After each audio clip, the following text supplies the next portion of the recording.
And now here on the 58th weekly Friday show from Radio Free UK, before we go on to our second Libertarian Alliance item, we have an item from Stephen Molyneux and Free Domain Radio. This is the truth about the Bastille Day terrorist attacks. Hi everybody, this is Stephen Molyneux from Free Domain Radio. Once more, we return to France, to the scene of a horrifying terrorist attack. This is the truth behind the terrorist attack on Nice. So as France was celebrating Bastille Day 2016, a holiday which of course signifies the on-foot storming of the Bastille prison during the French Revolution of 1789, which is what they had to do when they didn't have planes or trucks, keys were placed into the ignition of a large truck, which would soon be turned into a weapon of mass murder. As people, as families, as children watched fireworks during the celebration in the Promenade d'Anglais, in Nice, France, a large truck plowed into and smashed through crowds of men, women, and children, killing at least 80 people and injuring at least 100 more. The driver jumped out of the truck and is reported to have shouted Allahu Akbar before shooting into the remaining crowd. After exchanging gunfire with police, the gunman was shot dead near the scene of the crime, but additional suspects, singular or plural is not known yet, may still be at large. The terrorist was reported to be a 31-year-old Nice resident who was born in Tunisia, which is 99.1% Sunni Muslim. Upon search of the vehicle, additional heavy weapons and grenades were found. So I think it's safe to say he or they had more plans. According to journalist Katie Barony-Shaw, quote, "We had no idea what was going on. Then all we could hear was gunshots. We just sprinted heads down. I have never been so terrified in my life." Journalist Damien Element said, "People are running. It's panic. He rode up onto the prom and piled into the crowd. There are people covered in blood. There must be many injured. A fraction of a second later, an enormous white truck came along at a crazy speed, turning the wheel to mow down the maximum number of people. I saw bodies flying like bowling pins along its route, heard noises, cries that I will never forget." According to witness Tony Molina, quote, "There was still a crowd of people, and then you just see this big white panel truck. I couldn't see the driver, but it just kept going at different angles from left to right at 25 to 30 miles an hour. People were screaming and running. There are still people I'm looking at right now that are near their deceased family members. I work in homicide, and I've never seen anything like this." Journalist Damien Germain said, "This truck of death passed a few meters from me, and I did not realize it. I saw bodies flying like bowling pins in its path. I was paralyzed. I did not move. I followed this hearse with my eyes. Around me there was panic. People were running, screaming, crying. Then I realized, and I ran with them." In conjunction with the Nice attack, a fire broke out near the Eiffel Tower, billowing black smoke around France's iconic symbol and casting ominous imagery for all of Western civilization to see. Paris police reported that the fire was unrelated to terrorism and was due to a truck fire. France remains under a state of emergency following last November's terrorist attacks in Paris. Police originally announced that they were treating the incident as an attack, but French anti-terror police are now in charge of the Nice attack investigation, with the Paris prosecutor's office opening an investigation for, quote, "murder, attempted murder in an organized group linked to a terrorist enterprise." Originally, you may have seen this, it was reported that a hostage situation was taking place with additional suspects. France's Italie then reported that a suspect involved with the attack was hiding in a nearby restaurant and was killed by police. French Interior Ministry spokesperson later denied that there was an ongoing hostage situation. Interior Ministry spokesman Pierre-Henri Bandef said, "There is no hostage-taking. An individual drove a truck into the crowd. He was killed by police investigations are currently underway to establish if the individual acted alone or if he had accomplices who might have fled. And the French military police were asking people not to upload graphic images or videos of the attacks onto social media or onto the internet for reasons I can generally only ascribe to suppressive propaganda efforts to avoid people seeing facts in their eyes. According to Nice Region President Christian Etracy, this is the worst catastrophe our region has seen in modern history. Now, Islamic State spokesperson Abu Muhammad al-Adnani in 2014 said, "Kill disbelieving American or European, especially the spiteful and filthy French, or an Australian or a Canadian, or any other disbeliever from the disbelievers waging war, including the citizens of the countries that entered into a coalition against the Islamic State. Then rely upon Allah and kill him in any manner or way, however it may be. Smash his head with a rock, or slaughter him with a knife, or run him over with your car, or throw him down from a high place, or choke him, or poison him." And of course, you could say a sort of titular minister of war for ISIS was killed recently, and there's some speculation, or maybe there's more than speculation, that this attack in Nice was a response to that. In December 2014, 2 separate attacks in 2 days occurred involving vehicles being driven through crowds of pedestrians within France. The first driver shouted Allahu Akbar at the time of the attack, but the other spoke of his hatred for society and said he feared, quote, being killed by secret agents. This attack comes on the heels of a French parliamentary investigation which identified multiple failures by France's 6 intelligence agencies in the lead-up to the 2015 terrorist attacks in France. The commission highlighted a, quote, global failure and recommended a complete overhaul of French intelligence services. Commission head Georges Fenech said, "Our country was not ready. Now we must get ready." French Interior Minister Bernard Cazeneuve has already rejected the idea of an overhaul, so great job, Bernie. I don't know, maybe it's something in the name.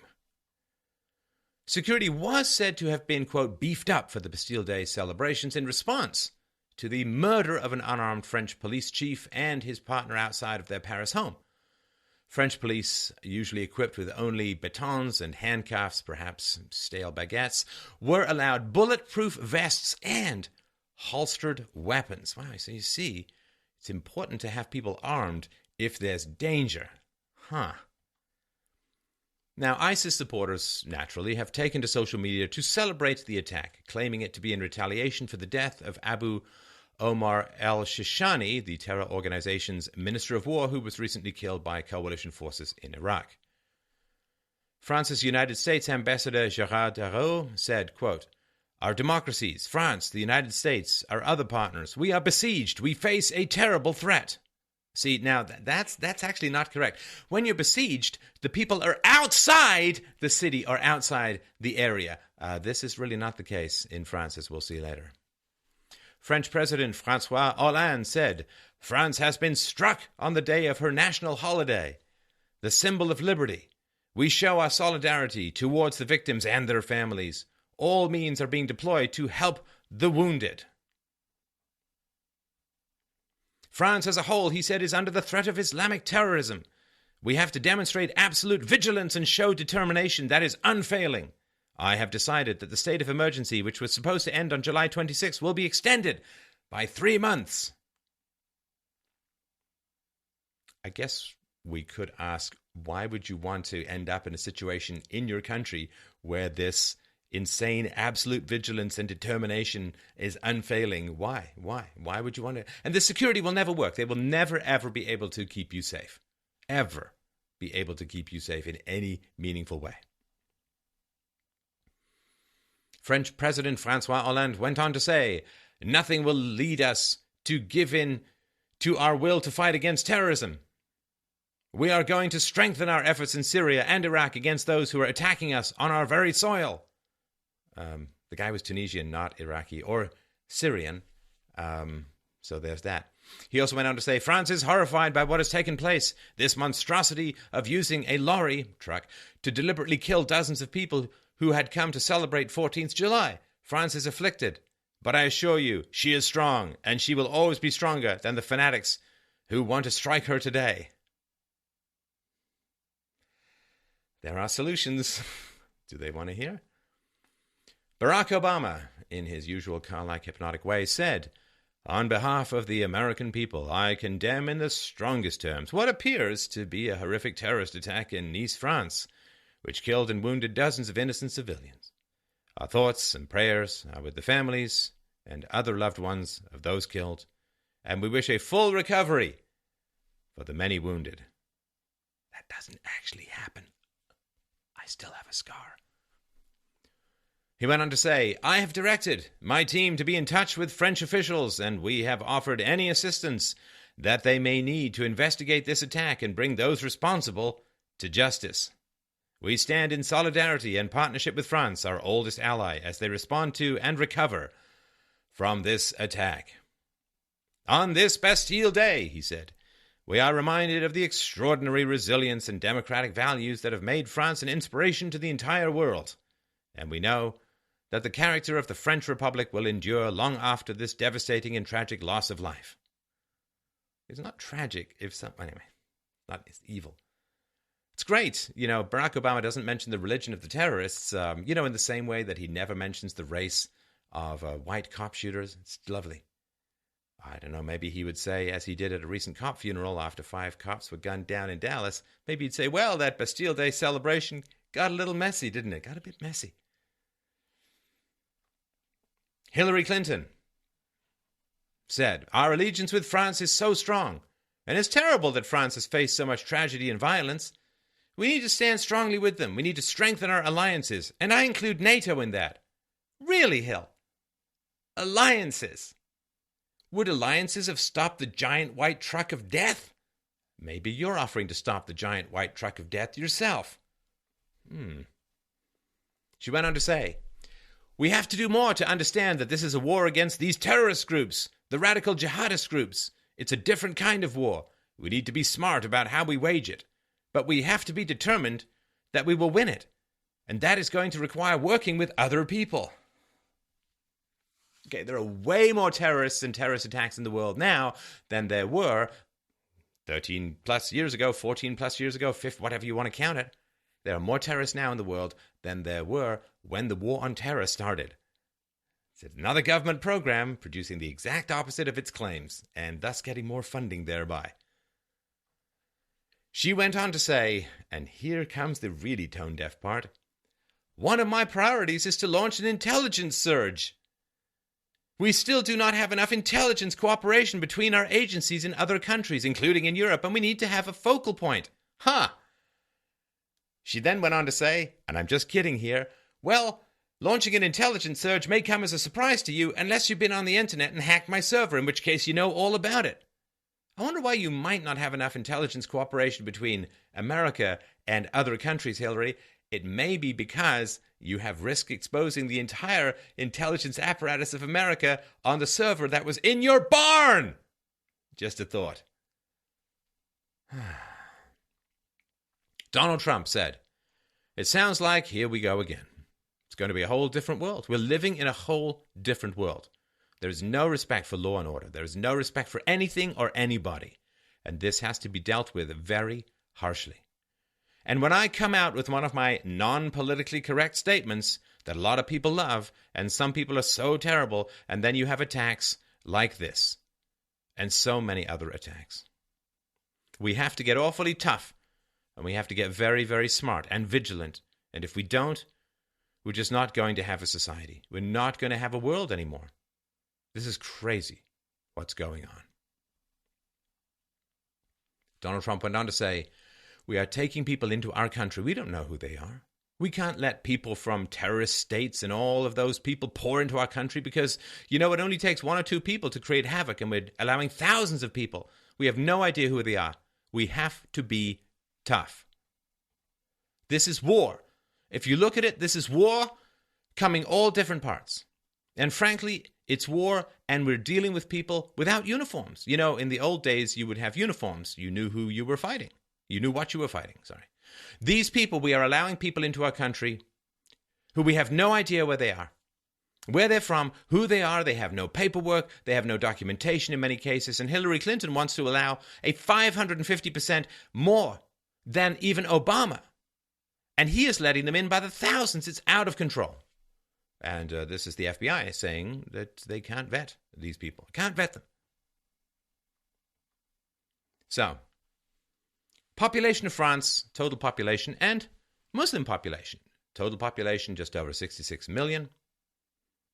Muslim population 6.5 million. So, France prohibits the collection of official statistics about the race or religions of its citizens. This is the estimation. This is from 2014. And we'll put the sources to all of this below. So just under 10% of the French population is Muslim. And in real terms, France has the largest Muslim population in the European Union, which could be one reason why it's often in the news. Let's look at asylum applications by country, 2000 to 2015. So you see, cooking relatively low, and then, of course, look at that. So Hillary Clinton was U.S. Secretary of State, did a lot of stuff in the Middle East, toppled some governments, played around with killing some foreign leaders. Next thing you know, you can see Germany has just gone completely mental, through the roof. And France is the purple. It's been going high. It's third after Sweden. And sorry if you're just listening to this, but I'm not going to describe this Gordian knot of escalating potential disaster. So, Germany, over 1.4 million. France, 832,000 and change. UK, almost 656,000. Sweden, 658,000 and change. Belgium, 356,245. This is accumulated 2000 to 2015. Just in 2015, Germany, just under 500,000. Sweden, over 160,000. France, 75,750. Belgium, 44,660. United Kingdom, 38,800. Let's look at the prison population in France. Total prisoners, 67,500. Muslim prisoners compose 47,250. Of that, 67,500. Other prisoners are 20,250. So, Muslims are a little under 10%, 9.84% of the French population, but they account for 70% of the inmates in France's prisons. So, and again, there's caveats. Again, you're not allowed to collect this data. These are estimates based on a wide variety of things. We'll put the sources below. Take these with a grain of salt, but check out the numbers in detail. So what is the incarceration rate in France per 100,000 people? Well, for non-Muslims, the incarceration rate is 34. For Muslims, the incarceration rate is 727.2.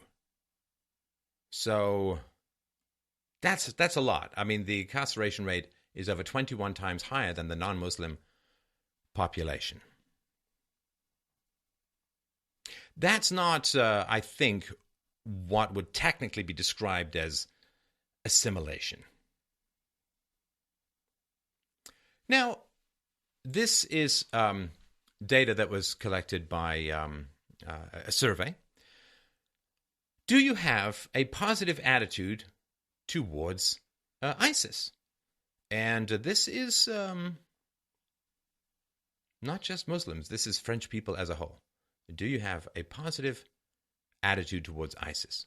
So in France, ages 18 to 24, 27% of the population has a positive attitude towards ISIS. And 25 to 34, 22%, and 35 to 44, 20%. So it declines a little bit. You compare this to Germany, where respectively it's 3, 4, and 3%, or the UK, where it's 4, 6, and 11%. That's quite high. It's almost like there should be two towers there. Muslim support for suicide bombing by country. This is Pew Research. This is from 2018. So in France, the general Muslim population supports suicide bombing at the rate of 35%. 35% of the general Muslim population supports suicide bombing. It's 42% among those 18 to 29. Among Spain, 25 and 29%, Great Britain, 24 and 35%, Germany, 13 and 22%, the United States, 13% and 26%. So here the younger people appear to have more a positive view or support for suicide bombing. Again, I don't think that's the way that the assimilation theory tends to work, but I'm just putting them out there. So if you look at 6.5 million Muslims in France, that means 2,275,000 Muslims in France would have a positive attitude towards suicide bombing.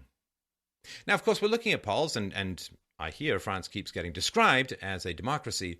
A January 21st, 2014 survey found that 66% of French people believe that there are too many foreigners in France. 59% believe, quote, immigrants do not try hard enough to integrate. And 63% of French people think that Islam, quote, is not compatible with French values. It would be interesting to put this all to a referendum, but that might be listening to the people too much, so I think the people might have to speak up a little bit so that the rulers can hear them properly. Now, there are complaints that have some data behind them. Let's look at the top 5 arms exporting countries from 2000 to 2014. This is in millions of US dollars at consistent 1990 prices. Right. United States topping up in 2014 at, I don't know, the only amount is an ungodly, unholy amount. Russia cooking in a little bit underneath. Germany, France, United Kingdom. Look, all of these countries pretty much chock full of mostly white people selling massive amounts of arms all around the world since 2000. France has exported $25.1 billion worth of weaponry. See, the government really is aiming to make you safe by making sure that lots of other governments have lots of weaponry, because there's nothing more than you want from your government than to have it keep you safe by arming foreigners. So that's somewhat important, I think. And, you know, the view from outside these countries might not be entirely positive. They're not just selling trucks. So what is being spent? Total 2000 to 2014, again, millions of dollars, consistent 1990 prices. United States sold $110 billion, Russia $92 billion, Germany $27 billion, France $25 billion, United Kingdom $17 billion, China $13 billion, Italy $9 billion, Israel $8 billion, Netherlands $8 billion, Ukraine $8 billion. And that is appalling to be selling that many arms overseas. But of course, governments like the money. And if there are attacks upon a country, guess what? Governments get bigger. They kind of like that. I'm sorry that they have to climb up children's blood, but, you know, they're already selling the children into slavery anyway through debts to foreign, mostly Chinese banksters, so let's just keep moving on. Who is France selling its weaponry to? Well, the United Arab Emirates gets almost $5 billion worth of weapons over the past, 2000 to 2014.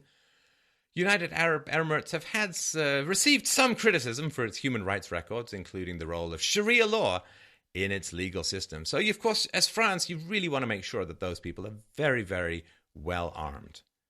China sold a lot of weaponry to China, almost $3 billion worth, to Singapore at almost $2 billion. Saudi Arabia, pinnacle of peace and non-intervention in Western religious affairs, plus egalitarianism for women. Saudi Arabia, $1.7 billion worth of arms sold. Aren't you happy that your taxes are being used to pay for that? And Morocco at $1.5 billion. So, you know, French people, you might want to look into that. You know, get your nose out of your latte once in a while. Look into that stuff. You know, maybe let the government know that you're not such a fan of what's being done with your money and in your name. Just a little something to mull over. I'm not saying you're to blame. I'm just saying you might want to mention it from time to time. Gun control in France. Under French gun control laws, handguns are almost universally banned, except for very narrow exceptions, and, quote, ownership of fully automatic firearms is prohibited for civilians. When it comes to semi-automatic firearms, to get a permit, an individual must go through extensive background checks. You must maintain, quote, an active shooting club membership and must go to the shooting range at least 3 times a year.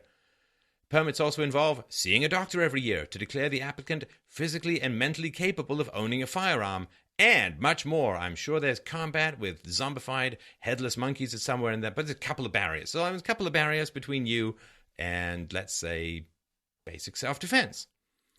Shockingly, or not, despite these strict regulations, French authorities have utterly failed to keep firearms away from criminals. In fact, the number of illegal weapons in the country has increased by double digits for years, according to a state monitoring agency. The number of registered guns in France, little over 2.8 million. See, that's registered firearms. The total number of guns, both registered and illegal, held by civilians in France is estimated to be 2.8 million, 2.9, no, in fact, 19 million. So I guess that's maybe where the guy in the truck got his guns and his grenades. But not his truck, so that's all right. Quote, the French black market for weapons has been inundated with Eastern European war artillery and arms, noted the head of a French police union. They are everywhere in France. AK-47s sell for 1,000 to 1,500 euros on the black market.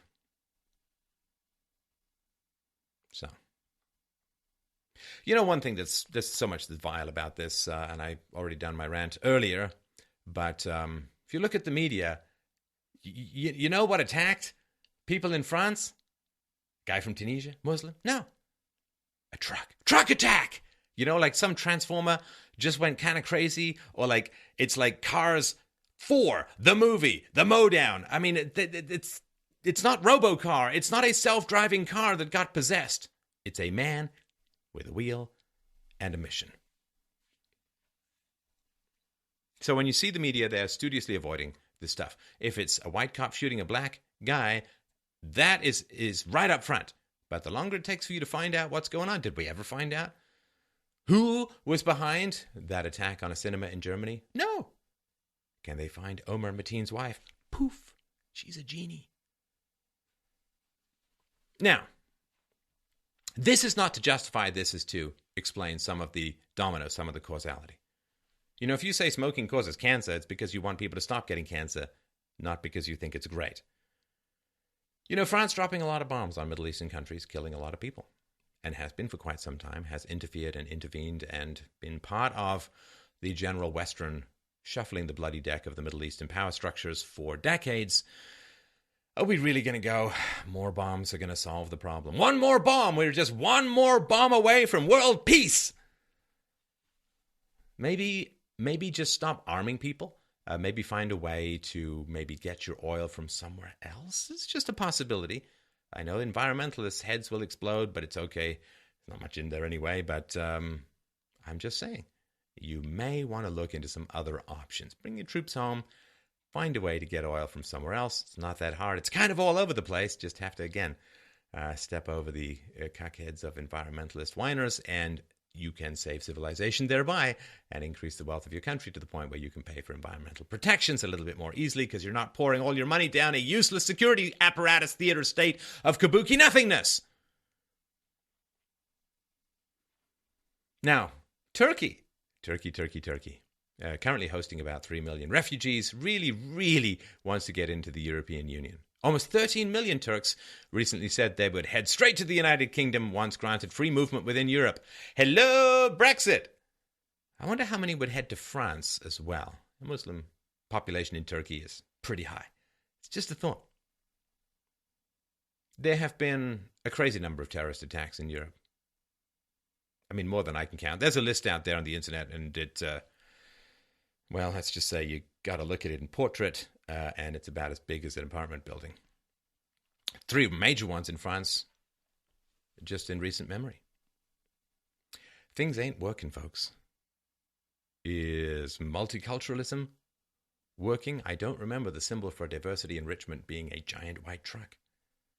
Is assimilation working? You can look into the data. Cultural compatibilities, are they all working out? Or are human beings tribal by nature? Just things to think about. You can look into the facts and look into the theories yourself. Foreign intervention, putting in governments, taking out governments, funding your friends, turning them into allies, turning them into enemies, and funding repressive regimes around the world, selling them arms. And is that working? Is the war on terror working? Is this what we're going to do now? Is just forever be paranoid and always watchful and have this floating eye of Sauron constantly 360ing around our paranoid heads? Is that really the only solution, the only choice, the only option that exists? I leave that as an open-ended question for you to mull over, because right now it doesn't really feel like things are working very well. It kind of feels like things really, really need to change. And if they don't change soon, they're going to change very much for the worst. This is Stefan Molyneux for Free Domain Radio. Thank you so much for listening and watching.